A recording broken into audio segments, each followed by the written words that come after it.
Chapter 13.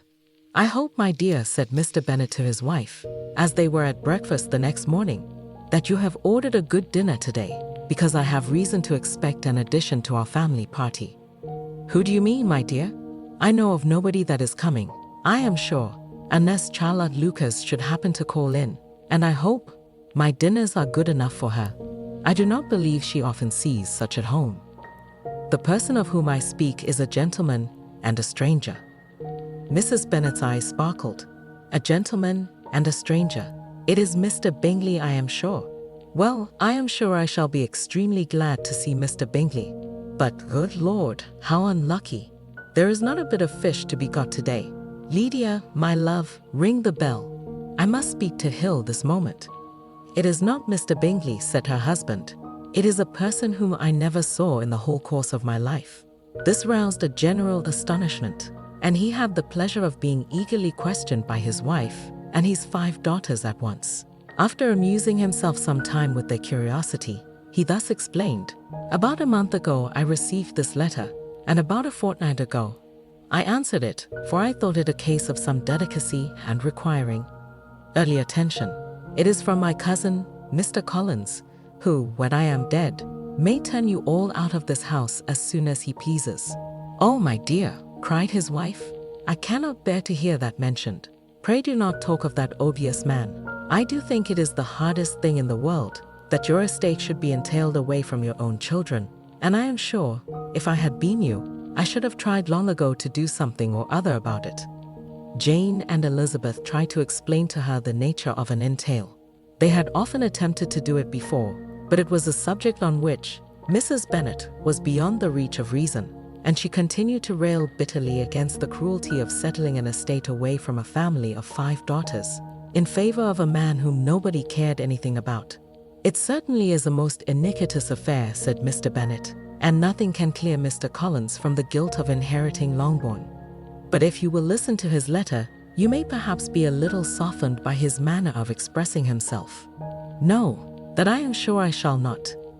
And I think it is very impertinent of him to write to you at all, and very hypocritical. I hate such false friends. Why could he not keep on quarreling with you, as his father did before him? Why, indeed, he does seem to have had some filial scruples on that head, as you will hear." Hunsford, near Westerham, Kent, 15th October. "Dear Sire, the disagreement subsisting between yourself and my late honored father always gave me much uneasiness, and since I have had the misfortune to lose him, I have frequently wished to heal the breach, but for some time I was kept back by my own doubts, fearing lest it might seem disrespectful to his memory for me to be on good terms with anyone with whom it had always pleased him to be at variance. There, Mrs. Bennet. My mind, however, is now made up on the subject, for having received ordination at Easter, I have been so fortunate as to be distinguished by the patronage of the Right Honourable Lady Catherine de Bourgh, widow of Sir Louis de Bourgh, whose bounty and beneficence has preferred me to the valuable rectory of this parish, where it shall be my earnest endeavour to demean myself with grateful respect towards her ladyship, and be ever ready to perform those rites and ceremonies which are instituted by the Church of England. As a clergyman, moreover, I feel it my duty to promote and establish the blessing of peace in all families within the reach of my influence, and on these grounds I flatter myself that my present overtures are highly commendable, and that the circumstance of my being next in the entail of Longbourn estate will be kindly overlooked on your side, and not lead you to reject the offered olive branch. I cannot be otherwise than concerned at being the means of injuring your amiable daughters, and beg leave to apologize for it, as well as to assure you of my readiness to make them every possible amends. But of this hereafter, if you should have no objection to receive me into your house, I propose myself the satisfaction of waiting on you and your family, Monday, November 18th, by 4 o'clock, and shall probably trespass on your hospitality till the Saturday se'nnight following, which I can do without any inconvenience, as Lady Catherine is far from objecting to my occasional absence on a Sunday, provided that some other clergyman is engaged to do the duty of the day. I remain, dear sir, with respectful compliments to your lady and daughters, your well-wisher and friend, William Collins. At 4 o'clock, therefore, "We may expect this peacemaking gentleman," said Mr. Bennet, as he folded up the letter. "He seems to be a most conscientious and polite young man, upon my word, and I doubt not will prove a valuable acquaintance, especially if Lady Catherine should be so indulgent as to let him come to us again. There is some sense in what he says about the girls, however, and if he is disposed to make them any amends, I shall not be the person to discourage him. Though it is difficult," said Jane, "to guess in what way he can mean to make us the atonement he thinks our due. The wish is certainly to his credit." Elizabeth was chiefly struck by his extraordinary deference for Lady Catherine, and his kind intention of christening, marrying, and burying his parishioners whenever it were required. "He must be an oddity, I think," said she. "I cannot make him out. There is something very pompous in his style.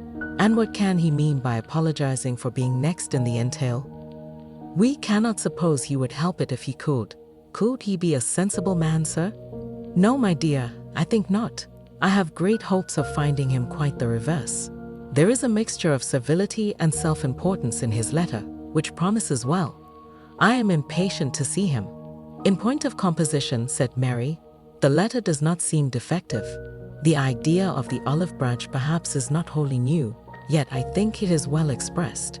To Catherine and Lydia, neither the letter nor its writer were in any degree interesting. It was next to impossible that their cousin should come in a scarlet coat, and it was now some weeks since they had received pleasure from the society of a man in any other color. As for their mother, Mr. Collins's letter had done away much of her ill will, and she was preparing to see him with a degree of composure which astonished her husband and daughters. Mr. Collins was punctual to his time, and was received with great politeness by the whole family. Mr. Bennet indeed said little, but the ladies were ready enough to talk, and Mr. Collins seemed neither in need of encouragement nor inclined to be silent himself. He was a tall, heavy-looking young man of 25. His air was grave and stately, and his manners were very formal. He had not been long seated before he complimented Mrs. Bennet on having so fine a family of daughters, said he had heard much of their beauty, but that in this instance fame had fallen short of the truth, and added that he did not doubt her seeing them all in due time disposed of in marriage. This gallantry was not much to the taste of some of his hearers, but Mrs. Bennet, who quarreled with no compliments, answered most readily, "You are very kind, I am sure, and I wish with all my heart it may prove so, for else they will be destitute enough. Things are settled so oddly. You allude perhaps to the entail of this estate." "Ah, sir, I do indeed. It is a grievous affair to my poor girls, you must confess. Not that I mean to find fault with you, for such things, I know, are all chance in this world. There is no knowing how estates will go when once they come to be entailed. I am very sensible, madam, of the hardship to my fair cousins, and could say